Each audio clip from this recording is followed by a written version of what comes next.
Well, obviously you'll have seen I got in touch with a few people this week. A few have already done theirs.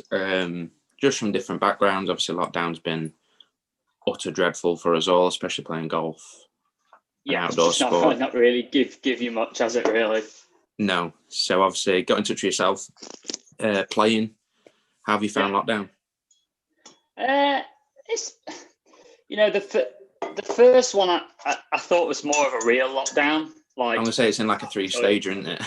Yeah, actually, we couldn't do anything. We couldn't practice. So that was a hard one because the reality of never doing it before, I think, set in and like, how long is this going to last? Is this it? And I had my own stresses because my missus was off to work as well. So in the first lockdown, she works in a hospital at the children's. So I was obviously a bit like, well, how bad is this thing? Like, yeah. Obviously you hear rumors of it not really affecting people of her age and it not really affecting kids because she's working with kids, but there's always a chance that she could get sort of into one of the Nightingales and get basically told that that's where you're going to work and that's what you've got to do. So that was obviously strange to come to terms with, but I'm looking at. I've got the perspective that golf has to almost take a backseat in that moment in time because there's obviously more important things going on in the world at that point. And then obviously we kind of got out of it. I did my bits. You can do some sort of short game practice, and I'm lucky that working with Pete and Nick that they've always been very big believers, and there's sort of proof in the method that it's about controlling how your muscles move and the drills that you do aren't always hitting golf balls. I mean, one of the front things in my practice book is that is Pete's quote on how many actual seconds of hitting a golf ball you hit a golf ball around. I don't know if people have heard that, but that is good. Yeah, I haven't got it to hand actually. I think it's on my phone as well, but it's literally like you do 7 seconds of swing work or something stupid that are actually any good. In a full round of golf, but yet you're there for like 5 hours. And if you play on any pro tour, you're probably 5.5, 6 hours. So I think that's quite a good eye opener to, hopefully give you a bit of faith that you're not going backwards if you're doing your drills and you're spending your time, just 15 minutes a day, half an hour a day, which is quite simple, so easily done. You wouldn't think anything different going to the gym for half an hour or an hour. If you didn't do more than half an hour, you probably wouldn't really work up that much of a sweat. But then you would go to the range for 10 hours and hit balls all day, like thinking you're a touring professional and trying to improve and get better. And actually, you're not even moving in the right direction. You're moving backwards, not forwards. And I thought that was quite a good, sort of for me, a good way to look at it in a perspective of it's not all. And I think that definitely worked for me. I came out of the first lockdown. And I don't know, Dan, it was because I'm quite a addictive personality to things. Like I get addicted to golf. Like I will sit in the bottom range bay and just practice and hit balls because I genuinely just love the game. There's something like therapeutic about hitting balls and practicing to me. And I know other people don't get it, but I am literally can get quite addicted to it. And not being able to do it, it's kind of almost like a detox. Like, right, stop drinking. You can't drink for this entire month. To an alcoholic, that's like horrendous. And to me, that's what it felt like. It felt like, oh God, I can't do anything. Like I was like biting my nails, like chomping at the bit, ready to get going. And I think that almost helped me to just give me some time to just, relax and not really do as much as what I thought I needed to do constantly and let my mind rest. And I think I definitely came out shooting a lot, like almost playing more freer, less worrying about my golf swing and more just, playing and becoming a player. Because obviously this time round, Elite can carry on. I don't know if you've been doing that. Have you been? I know obviously, I assume you've got snow. Yeah, we definitely got snow. I live in the other side of Sheffield near Hillsborough Golf Club now, like usually Stockton Hillsborough Golf Club. So yeah, we've got snow, quite a bit of it as well. Yeah. In this lockdown, in the second lockdown, we were coming towards the end, and I played the Alliance at Hickleton, and I shot 10 under on my own ball, and I was like, oh God, that's a nice way to sign off. Yeah. I think me and Gary Lang actually won by quite a few. We shot 61 or 59 or something stupid around Hickleton. And and I was like, right, well, then we've got that lockdown, which again, we didn't do any golf in that one. No. And then me and my partner went on holiday because obviously she had such a stressful time at work. We went on a holiday, and then we got slammed in December, we got hit with the 14-day quarantine when we came back. They changed the rules when we were out there. So I didn't really play then. I came back, did a little bit of practice around Christmas, and then we got hit by this lockdown. So if the weather permits, I'd like to get going again. Mm-hmm. But just because I've had such a long sort of block of time off from, I think the last time I played I think I snuck 9 holes in the middle in December sometime because the weather's not been great, really. See, I mean, on a personal perspective, obviously coaching, I don't know how that's going to sit based at a members club of teaching more elite people. If they can carry on, how's that going to sit with members? I don't know. I was going to put on one of the golf forums, say, how would people feel about that? Because, it's my living, and but if we're in a national pandemic and we're in a lockdown, altogether, I don't think because I play golf, I should be able to go and play and practice. Yeah, I don't know how that's going to go with members, to be fair. At the minute, for us, we're not getting out. Yeah, I asked my home golf club, and I just said, this is the rules. I have been told I'm allowed to play if I'm in tier 3 sport. So they've worked that European Tour, Challenge Tour, Europro. So I need proof that I'm a Europro player. I said, I don't want to go rubbing anybody up at my home golf club. They've. I know that technically I've missed all the time as well, but they've actually financially lost as well to an extent because some clubs physically can't afford to. Can't afford to reimburse the members for that time. The cash flow of the club, they must be struggling for sure, and I can't imagine most clubs have actually received any funding whatsoever, really. So it's a tricky one, I think. You don't want to lose members and upset anyone, but I also kind of believe that it won't make much of a difference to my golf game. Hopefully, providing it's not a too long period of time. Yeah. I mean, we don't know when it's going to be, but just don't know. I just want to hit the ground running. I wanted to leave the country and get out, and I was planning on playing the Portugal Pro Tour, even if it was just a couple of months before my season starts, to just get out and compete, not to practice, but to physically compete. And then they've sadly been cancelled. So you can look at other options, but you don't know how April and May and March. It could be that long. It could literally be until the first event of Europro for me. So obviously we're going to go into season-wise what you've got planned, but we'll start right at the beginning now. How old was you when you started? I started. So obviously I have quite a lot of kids, so there'll be a few kids. I mean, I was very late to the game. I was just shy of 20. So I remember being paired with you and Alex Fitzpatrick, literally 2 young guns, and just watching you bomb it, and I was like, that's how you play golf. Was that the plate? Was that the Sheffield plate? Yeah, at Hallamshire, yeah. I remember that. I was going to say, I was like, I can remember playing with you at the plate, thinking. I can definitely remember that. I wasn't sure we were playing with Alex, though. You must have been more memorable than Alex, then. I'm sure it was you and Alex. I'm sure it was. I can't remember the other guy, but I can remember you. So obviously that other guy, if it was Alex, he must have not been very good. Yeah, he was tiny. So obviously, as far as I remember, was it Wath? Yeah, Poppleton. Yeah, it's my home club. Yeah. Right. Okay. Yeah, I thought you was first handicap.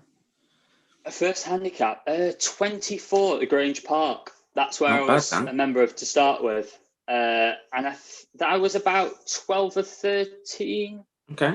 Ish, around that, probably more 12, I think, actually. Yeah, when I first really pick up the game and joined the golf club.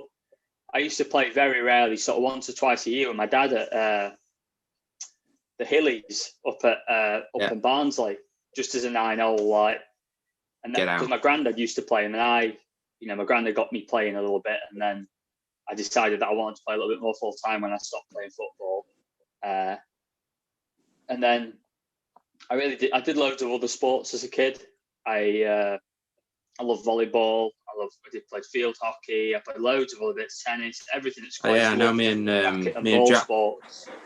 Jack were speaking about that the other day, of actually how important it is playing other sports. Yeah, I'd love them all to play golf, but you've got to enjoy your childhood. Oh, definitely. I truly think that I'm quite quick. I've always been quite a quick like, got a bit of speed on me, not really been. And I think some of the other attributes that I picked up from other sports definitely have helped me there.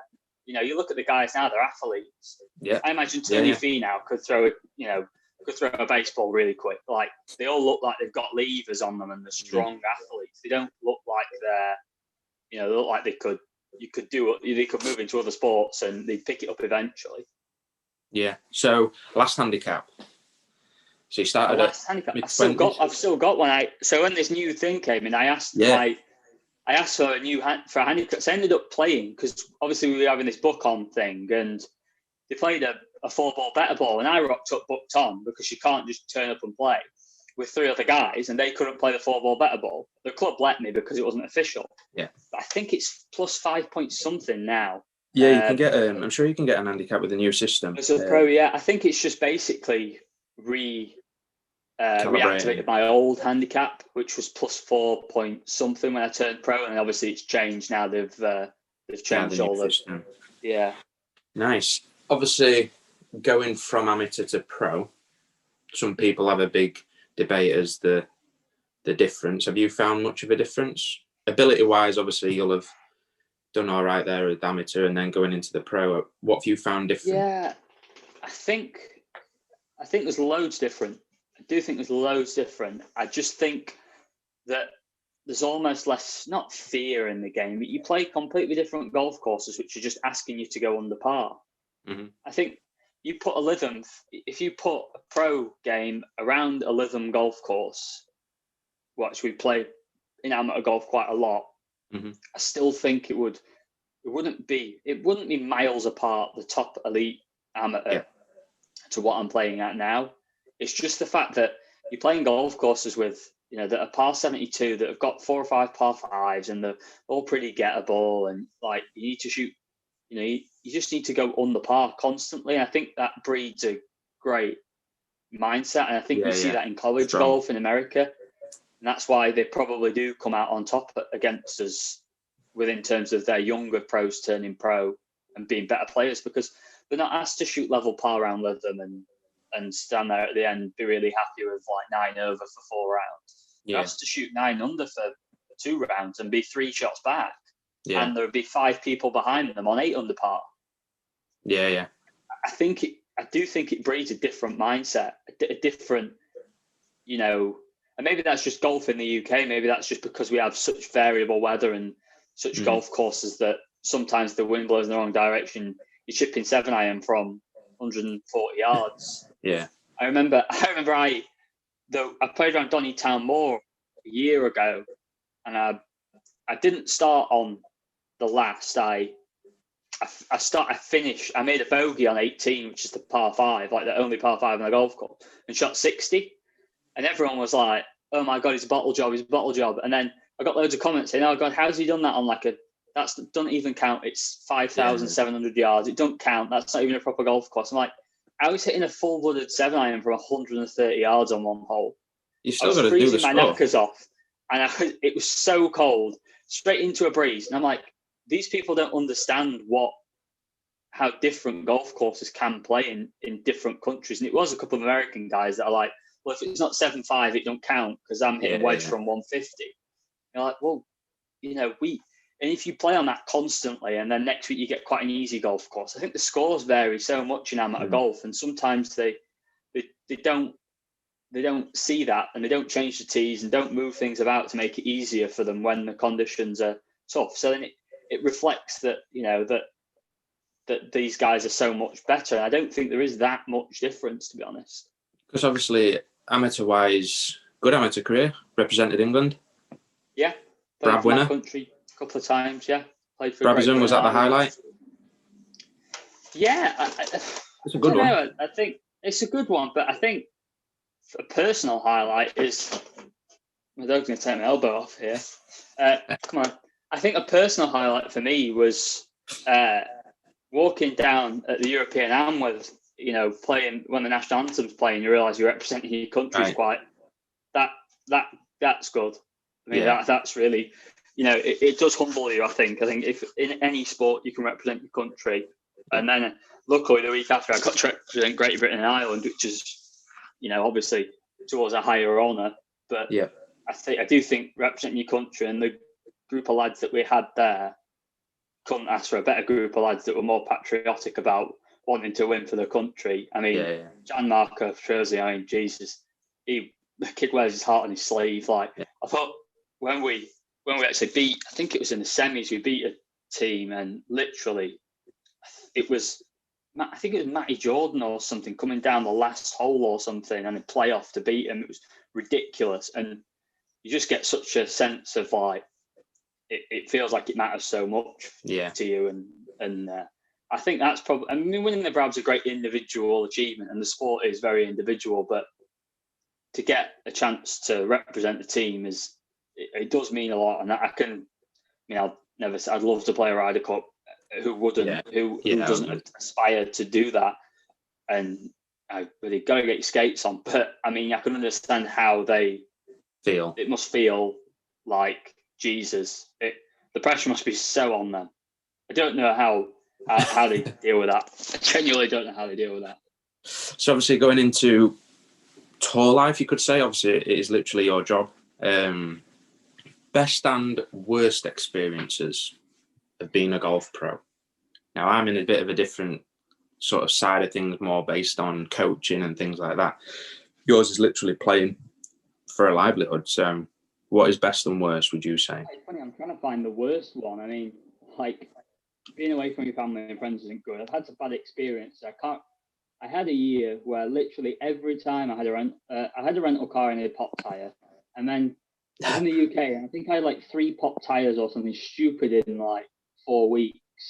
I literally just had a horrendous run, and they were all on days where you're trying to get to the golf club for a tee time as well.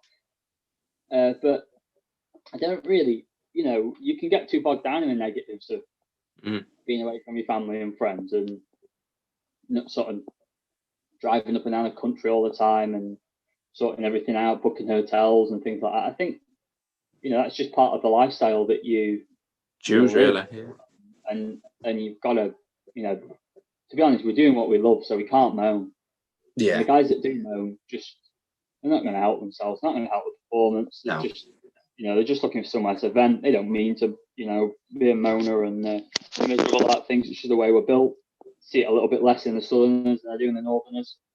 We moan quite a lot, all those lads, but that's just the way we're built, and we don't mean anything by it. I don't think. No. I think it probably does affect us when we're a bit miserable and moaning about the worst things, but I can't really think of many bad experiences that you can't get over, that you think, oh God, it's not nice being away from your family and friends, but it's not, hopefully it's not where you want to end up being on. I think that's a good challenge, and then you've got a bit of a pick of events, aren't you? The better you play, the more opportunities you get. So I think that's a good outset, an outlook on that.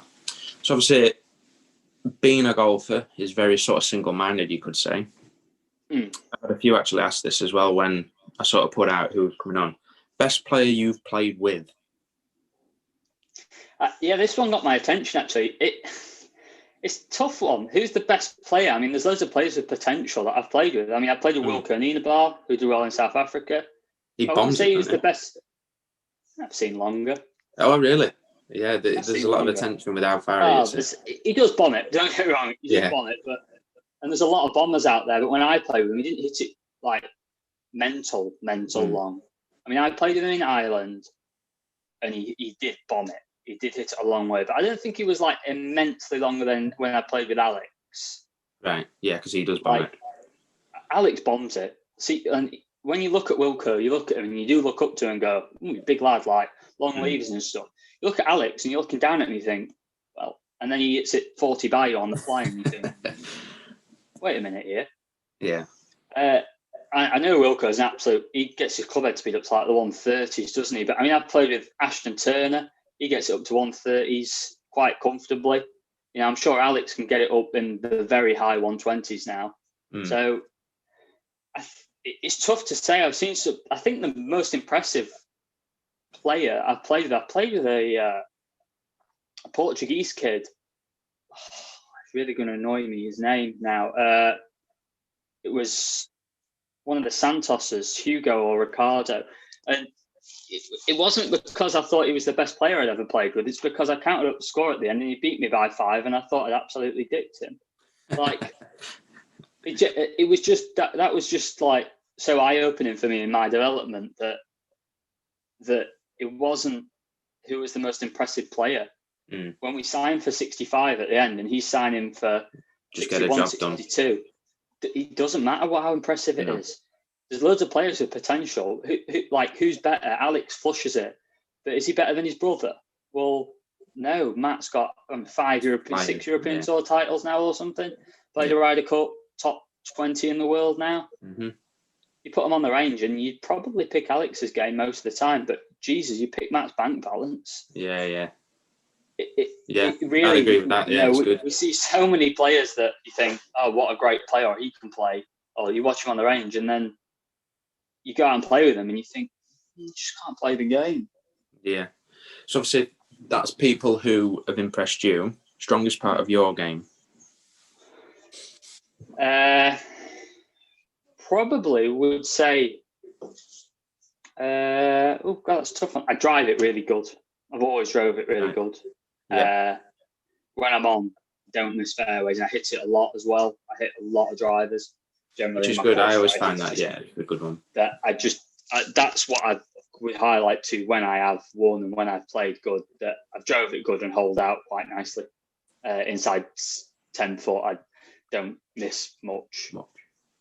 I'd have to say those two really. Yeah. I would say I'm probably a better holer outer than I am at driving it. Okay. Driving does go iffy at times, but when I have won, I've found that I'll hit driver like a bullet, and my holing out's pretty solid anyway. So. Okay. Obviously, some people as well asked. I think they may know from the old hat equipment you use. Ping, are you sure? Yeah. I think you've been Ping for ages, haven't you? I've been Ping for. They first picked me up, but I first asked for a bit of help. It was the year before I won the Westwood. Oh no, it was that year actually, and then I didn't actually have a full set of clubs in when I won the Westwood. I think it was 2016. I think. Right. Okay.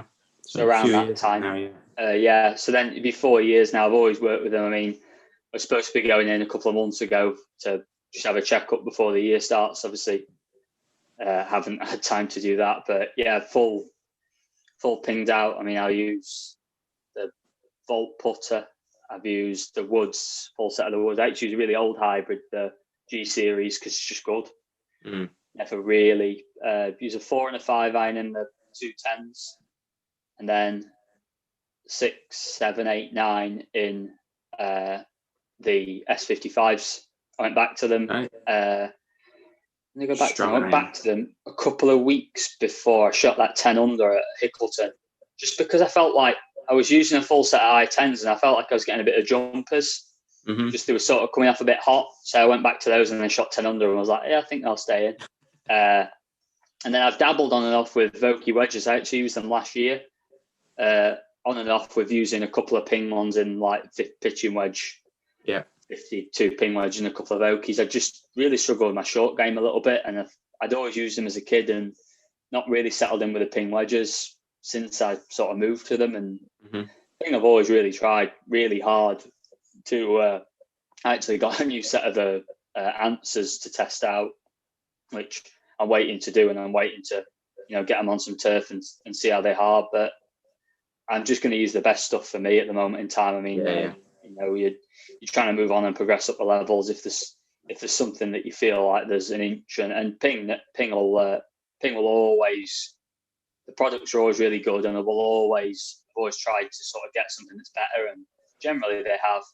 I won't be surprised if these answer wedges are better than what the Vokeys that I used last year are. Yeah, the new gear, to be fair, looks decent. I can't wait to try that and do some reviewing and stuff. Yeah, I heard some good. I mean, good. I remember when I had the G400s and they swapped to the G410s, and they were saying they were really worried that because the G400s had done so well, that players were going to get the G410s and be like, oh, it's not better. What's the point in swapping?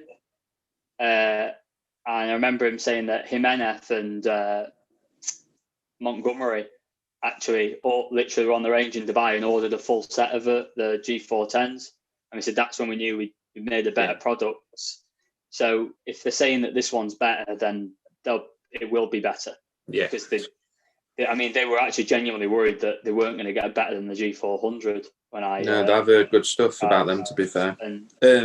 So obviously, teaching as well from myself as a background, a lot of people sometimes ask of what a touring pro or something like that practice consists of. Now, if you was going to the range, day off, what would that typically consist of? It really depends. I mean, currently, in December when I was training a little bit more, because obviously we could, it was, because it's kind of an off-season, I was just trying to get my speed up a little bit. Because it's not slow, it's not, but then everyone seems to be going down that route, and I wanted to see, what can I get out of my body at the current moment. I think that's a good one to do, lockdown. That's one thing I was speaking to Zane the other day, and we said, just keeping an eye on strike, but speed. Ramp your speed up. I think anyone that's developing as kids, definitely. Get it up. There's obviously gains to be made when you get older and older, but you're developing so quick anyway at that age. You're growing and becoming stronger. So I think that's just a natural. I mean, I always remember when I had lessons with Nicky, it was always, it's as hard as you could. Plant your feet as hard as you can on the ground. And he never was like, smooth it out, slow it down. It was always like, no, quicker, more speed. So he knew, obviously, when he was teaching me at 13, 12, that if you ever wanted to play, that, we could find a strike in when I was 17, 18. But we probably were going to struggle to develop speed later on. And Nick's probably part of the reason that I'm reasonably quite quick. I've got my chat with him tonight. That I'm looking forward to that one, to be fair. That'll be good with a beer with him. Yeah, he's got some pearls of wisdom, Nick. Just don't take any haircutting advice from him. No, I'm trying to keep it. I think I'm going bald now.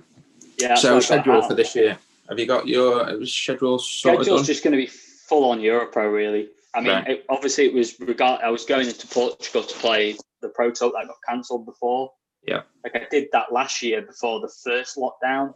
And I do think that helped because I'd competed. But I would like to compete quite heavily in April, March. Yeah. Sort of even, 1 day, hopefully some more 2 days. I think the only really options now are looking like Jamaica Tour or something down south, really. I mean, there's some 1 days up here in the 2020 what I played last year, which I'll definitely play if I'm about, but I'd probably prioritise going down to play some 2 days just because it's going to reflect a little bit more of what I'll be doing when Europro gets going again. That's interesting. So, schedule's done. What are your aims for this season? I assume Challenge Tour next stage? I'd like to get off Challenge Tour, get onto Challenge Tour. I think it changes as the year goes on a little bit. The end goal is to be in the top 5 at the end of the year on Europro. But I think it depends. If you get off to a quick start and you win on Europro in the first couple of events and you end up being able to play some Challenge Tour events, it's always quite a balance between whether you go and play them or do you actually stick to your guns at where you are and play the Europro for the rest of the year. So it's ever changing. I think you have to sort of assess it as you go along. I've seen some guys, and the Todd Clements, for example, last year got some invites to go on Challenge Tour, finished 3rd, I think it was, or 2nd in Ireland, and that wrapped up his Challenge Tour status that would have been better than his Europro one. Yeah, same on about that the other day, actually. Yeah, and then you look at Rich Mansell, who played a full year, played the occasional Challenge Tour, but actually got his status through his Europro, and then he's off second stage Q school because he's top 5 in the Europro. He gets exempt from first, and then he gets to play on Challenge Tour in this year, and then has kicked on. Now he's got his European Tour card basically through finishing second. So I think at the end of the day, as long as you're competing, you feel like you're playing good enough to go on Challenge Tour and finish in the top 10 and then round up with more money on the Challenge Tour than you would if you win the order amount on the Europro because you've got your status better. Yeah. So I've seen it done many ways. I've seen people chase Challenge Tour rankings and invites and then miss the Challenge Tour card on Europro by a couple £100 because they didn't play that week. They went off to Austria on Tuesday and missed the cut over there.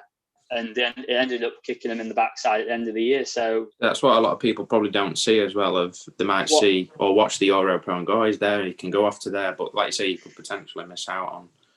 I've seen it done before. I mean, there's not many players that I've seen that have dabbled between the two and actually done.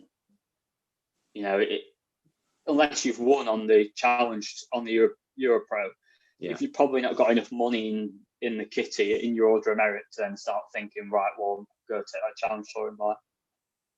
Yeah. So, question time.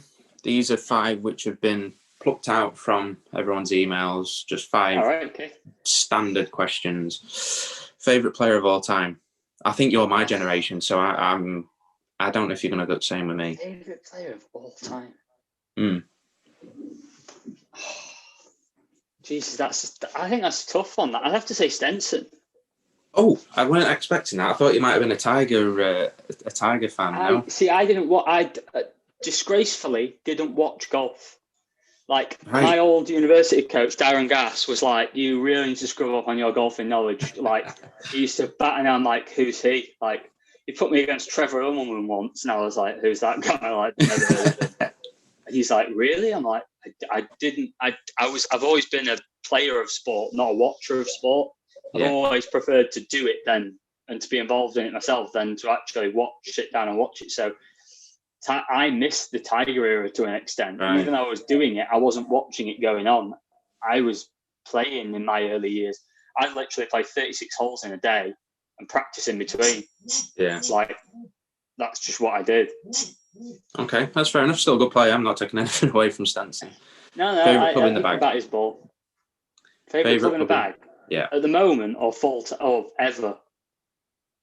They didn't specify, so I'm going to say ever. Oh, ever. I had the first 2-ball I ever got a DXF 2-ball. Paid a $5 for it as well and swapped my old putter. It was mint. I've still got it in the garage at home. It's been through a couple of makeovers and doesn't look as good as it used to, but that has to be the favourite. Still works. Okay. Oh, it's still, OB left. Yeah, when you pick it up, it feels awesome. OB left, water right, your go-to shot. Like chip one, just literally punch chip it. Everyone's no joke. I literally hit a couple of those last year. Everyone's trying to bomb it, and I'm just I just punch fade one down. Yeah. All right. This could be a good one, knowing how the amateur game went as well. Favourite course played?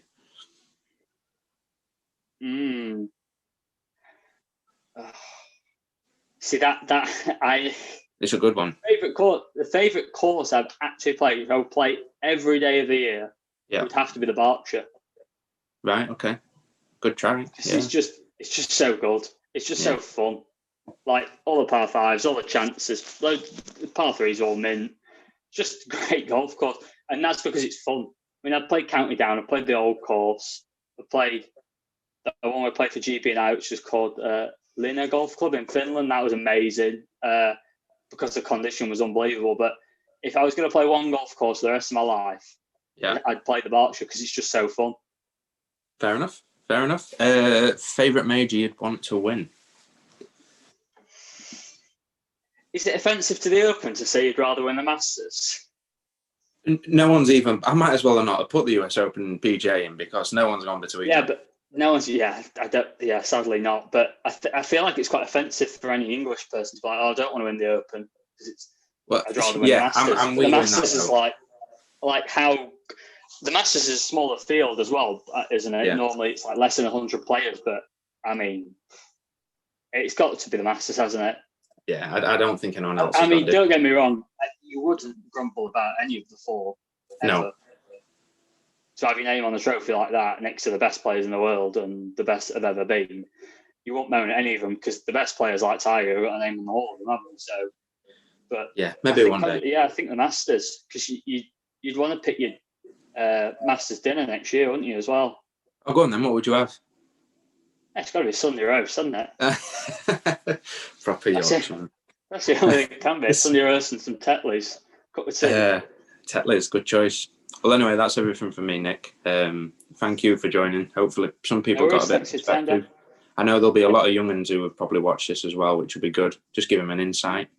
Nothing wrong with wanting to be a tour pro, but it's quite No, hard. yeah, just work hard. Just work hard and enjoy yourself. You got a long journey. I wish I could start mine again, because it's just such an awesome journey to develop and become better, and work your way through Sheffield and Yorkshire, and then to your country, and then to your GB&I, and just it's just fun. Good story.